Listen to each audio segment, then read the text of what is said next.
Welcome everyone to Veganic Gardeners Question Time. It is July 2025 and I hope you are having a fantastic time out there. I'm your host Giles Bryant from the World Healing Project and we have a fantastic show for you today. Do you know it's never been more important how we think about how we consume our food, and as that beautiful introduction video shows there, isn't it incredible? 80% of agricultural land is given up to feeding animals, either the animals directly or the animal feed. There is another way. Do you want clean rivers? Do you want clean oceans? Do you want healthy soil and healthy food for everyone? Well, you are in the right place. Don't panic because it is Veganic. Yes, indeed. This show is run by the Vegan Organic Network. So a big thanks to the Vegan Organic Network for hosting us, to Dan Graham, the maestro behind the scenes, making it all happen. And we really can be the change that we want to see in the world. It is www.veganorganic.net if you want to know more about the Vegan Organic Network charity, which does incredible work promoting healthy, ethical, planet-friendly growing for you, for me, for the animals, for the soil, for the rivers, for the oceans, for everything. Well, that's enough from me. I tell you what, I'd like to introduce our fantastic panel. And I tell you what, these are three of my favorite experts. They really are. You might think I say that every month, but indeed these people are. I love them all. Incredible knowledge. Well, I'm going to start by introducing Joe Kidd. Now, Joe is the founder of Tree and Life Veganics in Kent, which is a vegan, organic, biodiverse, climate resilient, no-till forest farm. Now, Joe leads educational tours for schools and groups, showing how people can live and grow in harmony with the earth while simultaneously farming to produce food, fiber, shelter, and medicinal plants. Now, you'll find Joe on Instagram, Tree of Life Veganics. Joe, how are you? Hi, Giles. I'm fine. Thank you very much. Good to see you. It's lovely to see you. Now, how is life at Tree of Life Veganics? It's very good. Thank you very much. A bit sticky today, but yeah, it's good. We're making progress. We're going in the right direction. Yeah, lots of good stuff happening. Lots of harvesting happening in the food forest today, and moving trees, and yeah, all sorts of stuff. Barns being built. So, and I've got your T-shirt on, Giles, as well. You're looking good. You're looking better in that than I was. That's fantastic. And we were emailing Joe recently, and I know you do a lot of educational visits to Tree of Life Veganics. And I think the last time we spoke, you had the brownies in. Yeah, I did. Yeah, I had I can't remember if that was the local ones or the Herbal ones, but yeah, we had a brownie group in. But I've had brownies and local schools and home ed groups and adult groups as well. So yeah, different tours and things. So yeah, it's really we've had some great people come and really connecting with the land and just loving it here, just loving being able to just be and be part of nature. So it's been really good. Beautiful, Joe. Well, we look forward to hearing your wisdom later on. Thank you so much. I'd like to introduce our next expert panelist. Fantastic guy, Anton Rosenfield. He's the research manager at the Amazing Garden Organic charity. Now, Anton runs training sessions for the public and communities, writes incredible articles for magazines, and coordinates their citizen science program. Anton is both a keen gardener with vast practical knowledge of growing organic crops and a very clever guy as well. Anton, how are you, my friend? I'm all right, thanks. Are you well? Very well, Anton. Very well. Yeah, I just had a little walk around the garden, did a bit of watering before the show came on. Now, how's life at Garden Organic? It's pretty good, actually. Yeah, the garden is just looking absolutely amazing this year. It's just with that combination of rain and sunshine. It's absolutely loved it. Yeah, wonderful, absolutely. And you're in the Midlands, aren't you?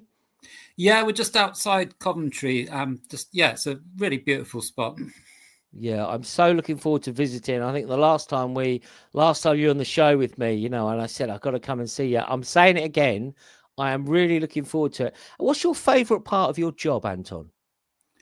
Oh, I think actually it's getting out to the communities. I really like training people and sort of working with people, getting out and seeing people. I think that's what I like most. I like the mixture of plants and people. Oh, 100%. What an amazing combination. Well, Anton, there's a few tricky questions, so I'm very pleased to have your expertise to answer some of them later. So we'll see you in a minute, Anton. Thank you so much. And last but certainly not least, one of my favorite experts. He's got incredible combination of practical knowledge and spiritual wisdom. Is Keith Robertson, who's the founder of the Scottish School of Herbal Medicine on the beautiful Isle of Arran. I was there some years ago on the Isle of Arran. As established in the year 2000, the farm is run on veganic principles and the organic philosophy that we all love. It's a vegan sanctuary, retreat centre, dedicated to research about planetary health, herbal treatments, diet, cooking, raw food, and practical hands-on green living. Keith, where are you? Oh, look at that view. Wow, we don't all have a view like that, Keith. Look at that. There we go. The herbalist Keith Robinson. Thanks for that, Keith. Thanks for showing everyone. You just need to unmute there. See, Keith, I've got a nice view out of my window, but it's not quite what you've got there of the beautiful island of Arran. They say Scotland in miniature, and it certainly was when I was there. How are you doing, Keith? Yes, good. Good. How's life on the Isle of Arran? Ah, grand, yes. Right. I bet it is. Yes, Anton was saying, yes, it's been interesting. Yes, weather-wise. But yeah, the garden's done well. Yeah, beautiful. And have you had any things going on there recently? Any workshops or any activities on the? Yeah, we have our apprentices come. We take on 4 a year, and they come for 2 lots of 3 weeks, and then work at distance learning in between that time. So they were here in June, and they'll be back in September. Beautiful. And it's veganherbal.com if you want more information about the incredible work that Keith has been doing for 25 years and more, Yeah. So next time I'm in Scotland, Keith, I'm coming to find you. Well, thank you so much for joining us there, Keith. We look forward to your wisdom throughout these fantastic questions that we have. So, Maestro, if you don't mind, let's have the first question, please. Bringing in the panel, bringing them in for, here we go. So, Angela, thanks, Angela. I have a Victoria plum tree on my allotment. Every plum is infested with a pink maggot. Oh, dear. I've only had the plot a year. I believe pheromone traps can be used to prevent this, but I don't want to harm the moths. You're very kind, Angela. Are there any other methods you can recommend? Now, anyone else got experience with this, guys? Anyone else had the old moths in the plums? I know I have. Anyone? How can we help Angela? Who wants to go first? I can say Jo, something. Ladies first, please. Thanks, Charles. Yeah, so the only veganic way to deal with this is obviously to encourage predators, so predatory insects, other creatures who are going to eat those moths or the larvae. So I think kind of parasitic. So it's really encouraging those and creating the right habitats, and it's parasitic wasps and beetles and ants as well. Different. There's various birds. Some of the smaller birds will eat the larvae and. Yeah, so it's just in kind of just having a diversity really of plants and habitats and things like no dig is one good thing, to not disturb the soil, but also having log piles and that kind of thing around. So that's the veganic way really, is to encourage and work with nature so that nature can do the job for you. Absolutely. It is once again that biodiverse thing is the answer. Anton or Keith, do you want to add anything here for Angela? What we might be able to do to help her? I mean, I would just go with what Jo has said. My only thing I would add is that the death that the wasps inflict on those caterpillars can be pretty gruesome. I saw it for live last year, and just the way those sort of wasps burst out of those caterpillars, it's not great, I must admit. Yeah. Well, that is. I mean, I don't even want to think about it. Put me up in dinner, as they say. Well, I tell you what, Maestro. Let's move on. I'd love to get through the questions today. We've got some great ones. So here we go. If you could only have one herb on a desert island, what would it be and why? Okay, I'm going to you first, Keith, because you do live on an island. So That's true. but Yeah. you've only got one. What would it be? Right. Yeah. Well, I suppose we have to be careful about the definition of a herb. Yes. You could say any plant if you want, any plant. Yeah, I think any plant start with. Well, there's only one plant that you can live off entirely, and that's the coconut. Mm-hmm. Because you can drink the water. Yep. And eat the flesh. I would think it'd probably have to be cannabis. Yep. Because you could use it to build the sails for your boat to get back home. And if all that failed, then you could just bliss out. You could just sit back, couldn't you? Sit back, yeah. But cannabis would give you lots of fiber. It would give you seed, the oil from the seed, etc.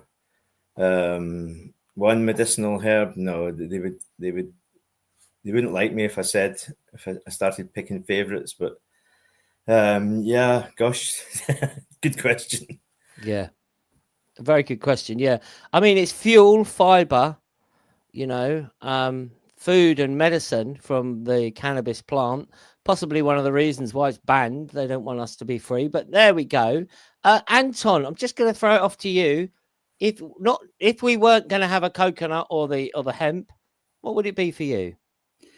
I mean, my honest answer, if I only had to eat one herb, it would be basil, because I think all the others, I'd probably get a bit sick of them having them every day, but I don't think I'd ever get sick of basil. So that's my honest answer. Brilliant. And what about you, Joe? You've only got one herb. I know it's a bit of a tough question, but one herb. I've got two. Can I have two? One. Yeah. If it had to be one, then it would be self-heal, I think. Just because it does exactly what it says on the tin. It's a heal all, or wound wort. So it's so many things. If you're stuck on a desert island and you need medicine and you need to sort yourself out. And the other one is plantain, so ribwort or broadleaf plantain, similar kind of thing. Magic herbs, really, that cure things that you need, anti-inflammatories and antihistamine and all those things. So that's what I'd choose. Brilliant, absolutely. And it's interesting, isn't it, that sometimes what we call weeds can actually be some of the most useful plants on earth. Maestro, next question, please. Julie. My summer outside dining has been ruined by wasps. So, Julie, we were just talking about wasps. I don't want to kill the blighters, but what can I do to keep them away? And what benefit do wasps have, I suppose, apart from eating those moths? So, Julie's been overrun. I mean, I tell you what, Julie, you're not alone there. Ruining a dining, what can she do? Anyone got any thoughts? You don't want to kill them. Over to you, Keith. I think it's good. The last question about the moths, the maggots and the plums as well. You need to understand the insect's life cycle, and it's probably best to deal with the last bit of the question. What are they good for?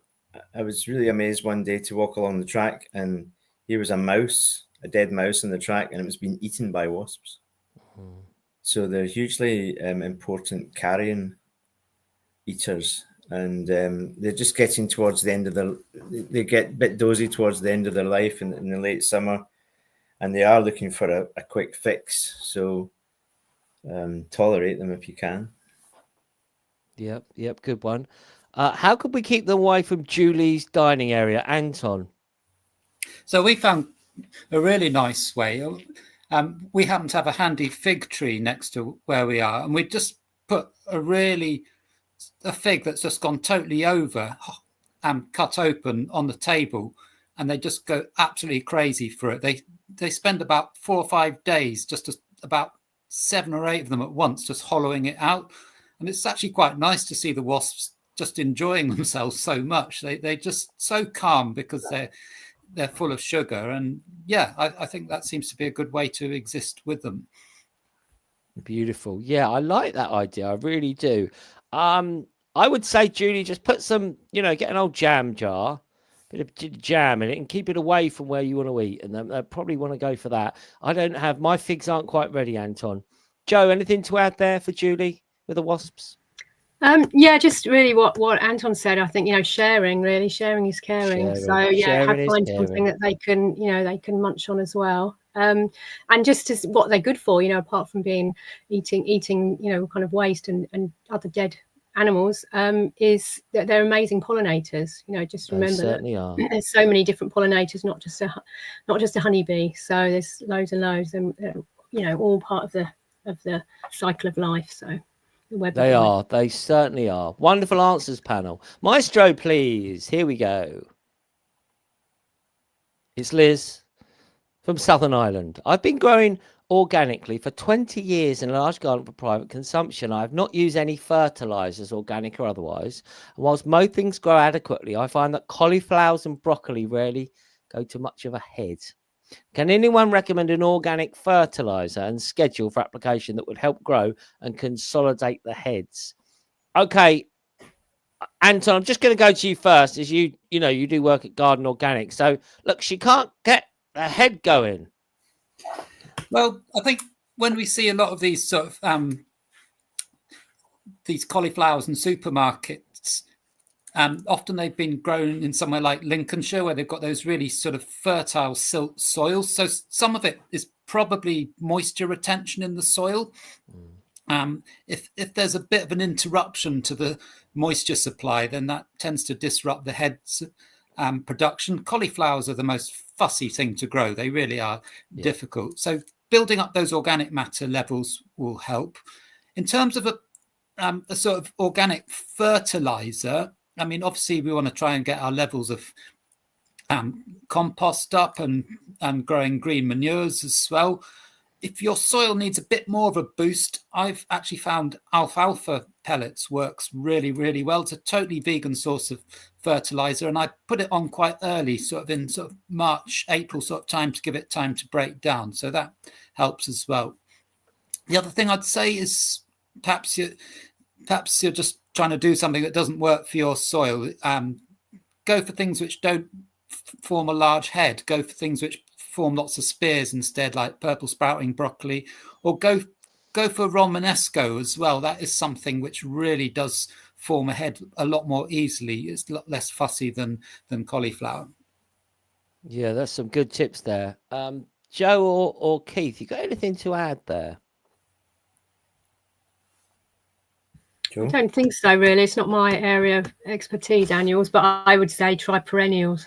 It's much easier, I think. There we go. Yeah. They grow where they like to grow and do what they like to do. So, so I suppose make sure that the ground's quite firm. That tribe like to have the soil around the roots quite firm. Brussels sprouts don't form properly if they're not in firm ground. The other thing is to grow kale. Yes. So that would be, and then that, you can eat the flower heads from the kale as well. I do love a cauliflower in a curry, but I must say, in my growing years, I've just never been able to do it successful. But I tell you, that purple sprouter, oh yes, indeed. Maestro, can we have the next question, please? It's Jeff. I want to start composting and I have no idea how to start. I've just moved to a medium-sized garden. What do I do? Well, I was watching Alan Titchmarsh recently and he said, you just chuck it in a pile and it eventually will all break down. But let's get into the science a little bit more. For Jeff, he's in Lincolnshire. What could Jeff do? Just a few tips. Get him on his way. He wants to start us off. I know, Anton, I'm going to you again, but you do like a bit of compost, don't you? Yeah, we do love our compost at Garden Organic. So, I mean, I guess the two main things is you want a mix of green materials. That's the sort of wet and slushy things like grass clippings, veg peelings, and you want to mix that with something dry, which we call brown material. So that will be sort of things like small twigs, cardboard, old stems and things like that. And it's mixing the two evenly, really. My other tip as well is to, if he's got a medium-sized garden and he's probably got space for more than one bin, so have one which you're adding to, and then once you get to a certain stage, just leave it and then start adding to another one. That's a mistake most people make, is to just keep on adding to it, and then you've just always got this pile of a mixture of sort of newly rotted stuff, and you never get a finished product. So have two bins, I think, is the other thing that I would go for. Wonderful. And what about you, Keith, on the Isle of Arran? Are you composting? Yeah, I mean, I think it's a real crime when people put stuff in the bin. Mm-hmm. You know, and it makes landfill and rubbish so much, you know, of a worse experience. So yeah, I mean, even if you're just sticking out under the hedge for the foxes. But yes, it's a bit of a skill. I mean, it's like baking. Baking is you have to have a light hand, and setting up a good compost bin with a roof on the top, stop it getting too wet. As Anton says, have two bays working there. You can do it layering, and you're layering, but you have to add lime to keep the acidity down. So sprinkling lime. If you do it sandwich wise, you put manure in or activator in one layer, and then lime in another layer. Don't put them together. So it's quite a science, but there's obviously a lot of info about it there. The other thing is just to have it all mixed up. And if you've got the old name was bedroom slops. So if you're peeing in the garden, if you're peeing anywhere in the garden, pee in the heap. Yes, but it's an anaerobic heat process. It's meant to. It's like a bonfire. You have to have ventilation. You see people putting pipes down into it. You want ventilation at the bricks and ventilation at the bottom, and insulate it and get it up to temperature and kill the weeds. 100%. Yeah. All I would say to you, Jeff, is just make a start. Okay, you can get those bins often from the council, you know, those very hard plastic things. We had a great victory at our Growing Nature Academy project, because the compost that I'd encouraged the school to do 7 years ago in the gardening club, we actually used those bins when we created, with the help of the Vegan Organic Network, this huge raised bed at the front of the school.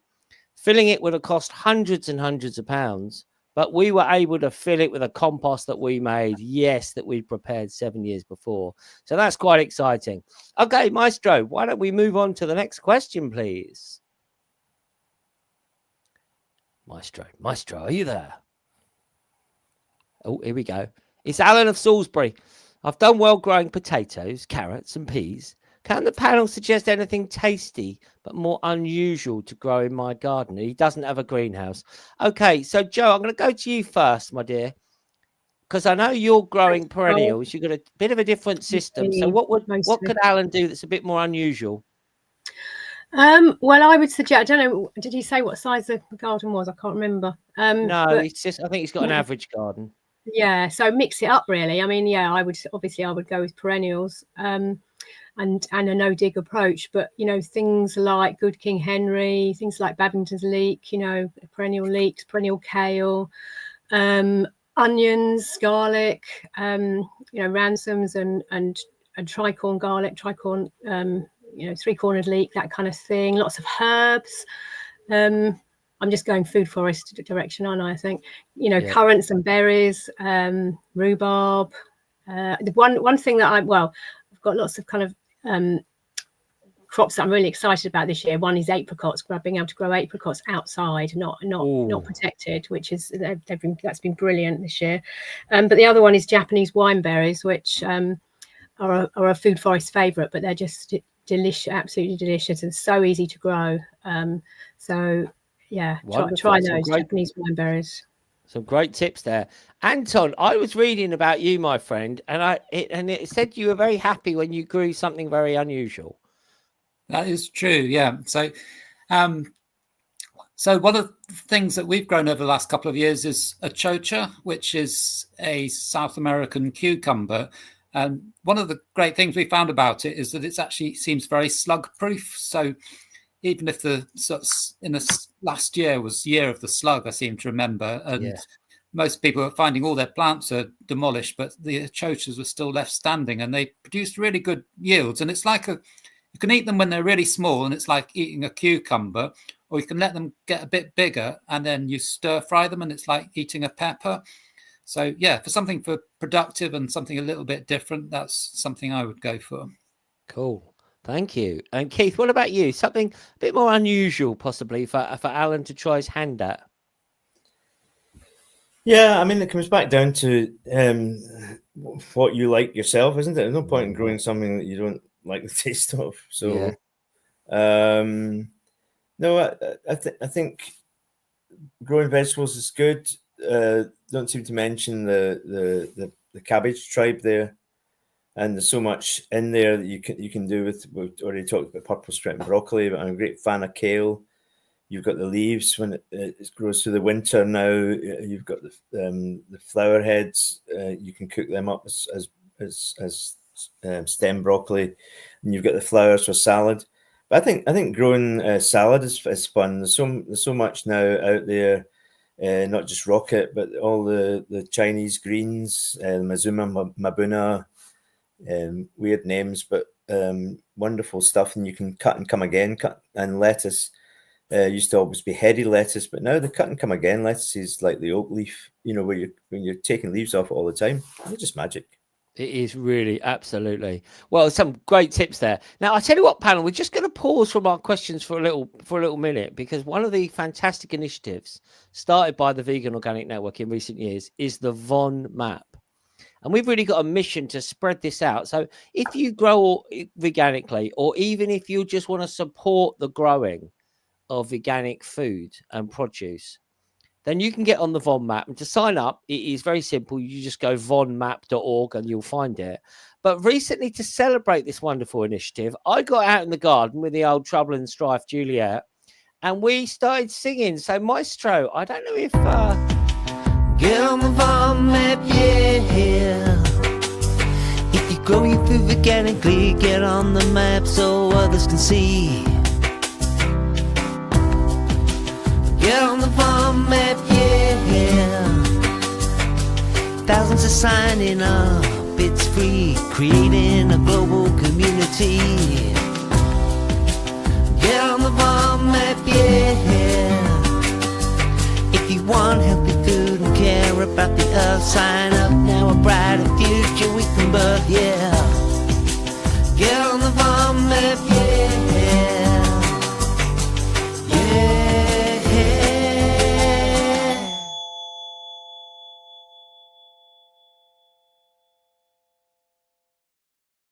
Well, rather jolly, even if I do say so myself, and of course I do. So that's just a little message there. Get on the VON map now. I hope all of our panelists are on the VON map. If you're listening to this, if you're watching this, get on the VON map, right? You don't have to be a grower. You might just be a supporter of the philosophy of the ideas behind healthy food for everyone, planet-friendly food.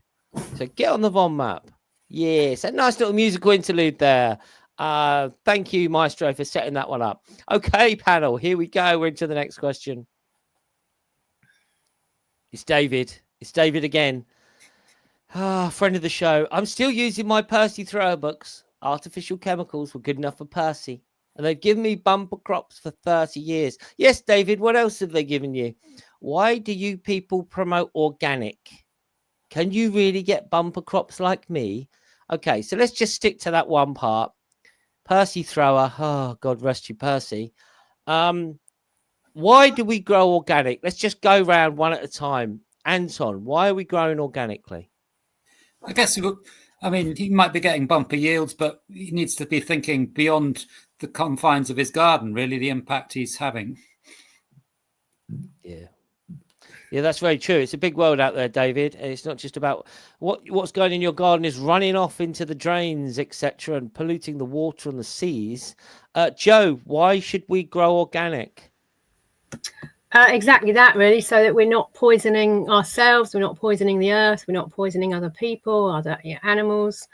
So So it's like Keith said, it's not about, or Anton said, I can't remember, it's not about bumper crops, it's about sustainable yields rather than maximum yields. But actually, if you look at any veganic growers, veganic farmers site, you'll see that there are amazing yields. Just check out Tolly's place, look at food forests, all grown organically, veganically. So yeah, we just don't want poison, that's why. That's good. So Keith, over to you. Anything else we could say to David? Well, I mean, as Anton says, that's his limited experience in his garden. And, you might question the amount of wildlife that are left if he's using sprays and stuff like that. But just from a point of view of feeding the soil, what the research shows is that certainly in a larger scale than just a garden, the plants grow bigger, but they grow sappier, and they're more liable to pests and diseases.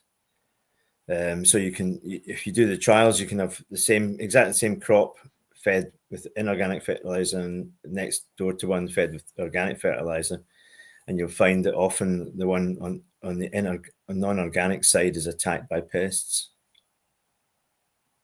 Yes, and it was a fascinating thing with Percy, wasn't it? And as it is, like, God rest his soul, but it's interesting that after Percy, the kind of TV gardeners, Titchmarsh, Monty Don, etc., they're all organic, and maybe one day we'll be getting veganic TV presenters as well. Maestro, next question, please. Oh, here we go. This is Yolanda in Mallorca. What is your favorite thing to do with tomatoes? Oh, well, Joe, are you growing tomatoes in your forest garden? No, not yet. No, okay, but I have grown them. I have grown them in a different way on the other site, actually, with from a lady who came to visit us, who was growing them in the south of France without water, so without irrigation. I can't remember what she called it, but it was really interesting. But my favourite thing to do is eat them. Just eat them off the vine. That's my favourite thing to do. Fresh is best. Okay. What about you, Keith, up on the old Isle of Arran? You growing I prefer to go and eat them in Mallorca. Yeah, baby. Like that answer. Top answer from Keith there. Go and eat them in Mallorca. Okay. To get that real sun-ripened fruit. But it's the one thing, I definitely won't eat if it's not organically grown. Mm-hmm. I think it's so important that that whole tribe are grown properly. I don't like them at all when they're grown artificially. For sure. Anton, what about you? Favorite thing to do with a tomato? I like to thinly slice them, put them on some toast and drizzle some olive oil and pepper on them. Just very simple. I think, Anton, actually, have we got an olive oil bottle in the back of your shop there? I have, yeah. Lidl's best. Well, there we go. So it's almost as if you're just waiting to go with those tomatoes and slice them up. I tell you, I've just got a quick recipe for you. Tomatoes, some onion, maybe some herbs, some garlic, and slice some carrots, and just slightly, stir fry them maybe with a bit of oil. Then I'll chuck them in the Vitamix with some hot water, blend them all up, and have a nice soup. Oh, yes, indeed. Making me hungry, panel. Making me hungry. I've got a greenhouse full of fresh tomatoes, so might have that for my dinner. Maestro, we're doing so well, panel, with these questions. Thank you. Mary from Devon. Am I too late to put in any veg? I always say I will, but it's July. It's warm where she lives. Mary down there on the English Riviera. Is it too late for Mary, panel? It's never too late, is it? But what could she put in? Anyone? Anton, we'll start with you, my friend. I'd definitely go, as Keith mentioned, with a load of winter salads. I think she, now would be a great time to sow them, and then she can put them in, and she'll be just rewarded all winter with that, beautiful winter salads. And in Devon, they'll be fine outside as well. So that would be a real treat, I think. For sure. What else could she do, Keith? What else could she put in? Yeah, it's interesting to look at. I'm gonna get called Mr. Kale after this, but I'm just looking out there. kale's just finished flowering now, so sow your seeds according to when the plant flowers. Right. You know, so That's a it's great a great tip. time to sow stuff for next year. Any biennials, flowers and stuff like that over winter. Calendula, good time to sow. All the Chinese greens as leaves that we talked about. And you know, don't just think about vegetables. Fruit, soft fruit's a great thing to have. Black currants are a fantastic addition to any garden, just for space. You know, just a couple of bushes, and you can propagate them at the moment from other blackcurrant bushes. Just take some of the new growth off the old bushes and plant it. A couple of years, you'll have new bushes. Oh, absolutely. Blackcurrant indeed. You know what they say, Joe? When's the best time to plant a fruit tree? 20 years ago. When's the second best time to plant it today? So what's your advice then? What could they be doing? Well, other perennials as well. But there's you know, you can still put in radishes now. I think we said about salads, but and then other, you know, overwintering kind of annual veg can still go in, and then obviously the garlic and onion. I mean, not now, but you know, she's not too late, so that can go in later in the year, and the broad beans, obviously. But yeah, like Keith said, really currants and berries and other perennials can be planted now and through, you know, obviously through the winter, putting in trees and you know, bushes. So definitely not too late. And even if Mary just goes to a garden centre or somewhere and, you know, get some herbs, just start growing. Just start that process. Just start it going.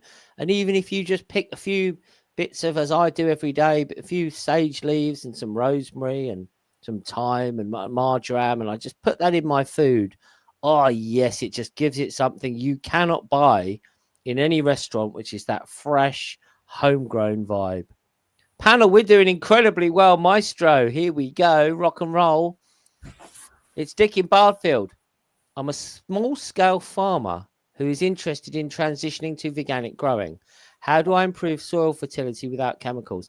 Well, Dick, what I want you to do after this show is I want you to go veganorganic.net, because there's a massive expansion of the Vegan Organic Network into this stock-free, certified, and so much advice and so much support that you will get from the Vegan Organic Network.